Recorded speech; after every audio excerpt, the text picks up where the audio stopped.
देश के प्रधानमंत्री को हमारे यूथ से, हमारे अग्निवीर से मिलने के लिए टाइम नहीं है, लेकिन क्रिकेटर और गेमर्स को मिलने के लिए बहुत टाइम है। ये देखिए, इंडियन यूथ में बहुत ही ज़्यादा डिप्रेशन आ चुका है। यहाँ पर बहुत सारे लोग ऐसे भी हैं जो इस फोटो से खुश नहीं है। मैं उनकी फोटोज आपको दिखाना चाहूंगा। सभी लोगों के साथ मैं भी खुश नहीं था ये देख के कि एक बार इन बच्चों की तरफ आप देखिए, ये कौन है बच्चे और ये क्या डिमांड कर रहे हैं। ये वो बच्चे हैं जिनकी आर्मी रैली हो चुका था, एवरीथिंग हो चुका था, रनिंग हो चुका था, डॉक्यूमेंट वेरिफिकेशन हो चुका था। सिर्फ इनकी CEE रिटिन बाकी था। क्या बाकी था? ओनली सिर्फ रिटिन बाकी था, और रिटिन के बाद इनको आर्मी भर्ती में जगह मिलने वाला था। अभी भी इस उम्मीद पे दिल्ली में बैठे हुए हैं कि वी वांट आर्मी रैली।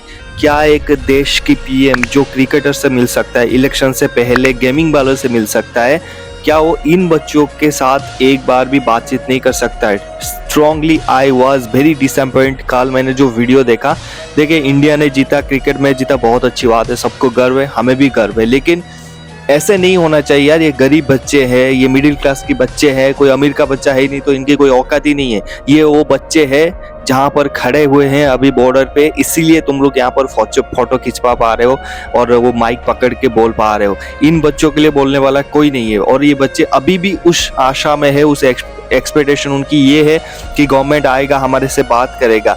ये बहुत ज़्यादा बड़े बच्चे नहीं है, हमारे जैसे 17 साल, 18 साल, 16 साल के, जो चाहते हैं वर्दी पहने अपने देश के लिए काम करे, जो उनकी हक है उनको मिलना चाहिए। ये वो अग्निवीर की बच्चे हैं जहाँ पर ये डिमांड कर रहे कि हमें 4 साल नहीं, हमें 15 साल देश की सेवा करने का आप मौका दीजिए। का इसका मतलब ये नहीं कि भीख मांग रहे हैं, मौका दीजिए का मतलब हमारे को एक चांस दीजिए, हम अपनी मेहनत पर, अपनी काबिलियत पर वो सीट हासिल करेंगे और देश की सेवा करके आएंगे, जो हमने बचपन में सोचा था।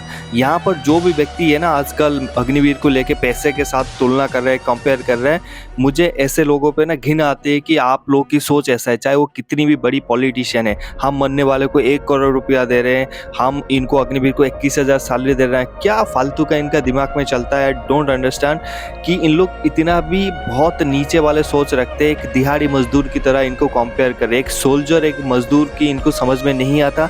जिन जिन पॉलिटिशियन के समझ में नहीं आता, या जिन जिन लोगों के समझ में नहीं आता, मैं आप सभी से रिक्वेस्ट करूंगा, जाके एक जनरल साहब का मूवी आया हुआ है, जाके उसको एक बार देख लीजिए। वो मूवी में वो क्या बोलते हैं, वो एक लेफ्टिनेंट जनरल होके भी बोलते हैं कि मजदूर और जवान में क्या अंतर है, और इसलिए उन्होंने जो अपने टाइम पे जो डिमांड आया होगा बंदों का काम करने के लिए, उन्होंने भेजा नहीं होगा। ऐसे लीजेंड का वीडियोस इनको दिखा के भी कोई फ़ायदा नहीं है। बट मेरा एक सवाल है अपनी देश की PM को, क्या अगर इन बंदों से मिल के एक बार बात कर लिया जाए, क्या उनकी स्टैंडर्ड गिर जाएगा? अगर गेमर्स को मिलने के लिए मतलब उनके पास टाइम है, अगर क्रिकेटर को मिलकर फोटो खिंचाने के लिए टाइम है, पब्लिसिटी के लिए, तो ये बच्चे किसकी है फिर? इंडिया की नहीं है या फिर पाकिस्तान की है? ये बच्चे है तो इंडिया की है ना।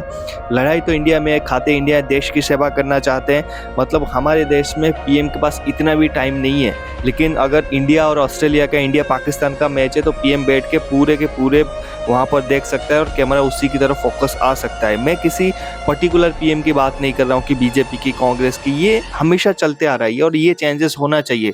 PM एक राजनेता है, एक पब्लिक सर्वेंट है, एक सोशल सर्वेंट है, उसको आके ऑन ग्राउंड बात करना चाहिए, चाहे वो PM हो या CM हो।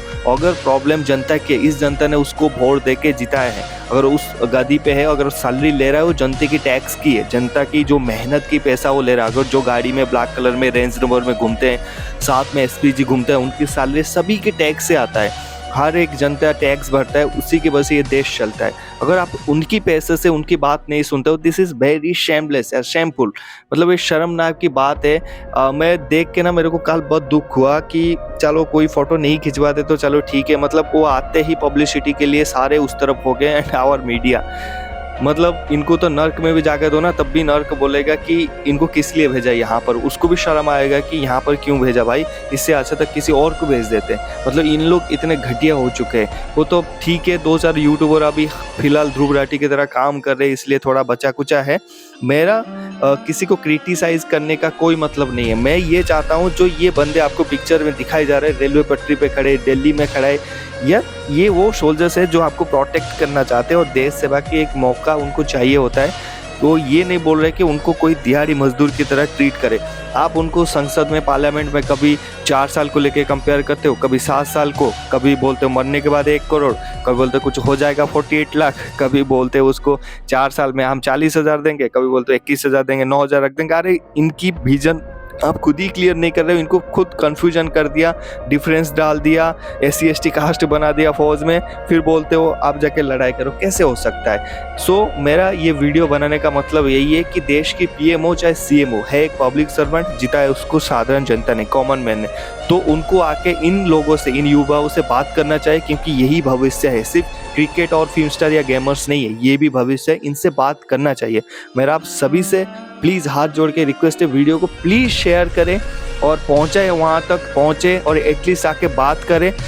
बात करने से किसी की इज्जत कम नहीं होगा, इनकी हौसला और अफजाई होगा और इनको क्लियर डिसीजन मिलेगा देश के प्राइम मिनिस्टर से। जय हिंद, हैप्पी यूनिफॉर्म।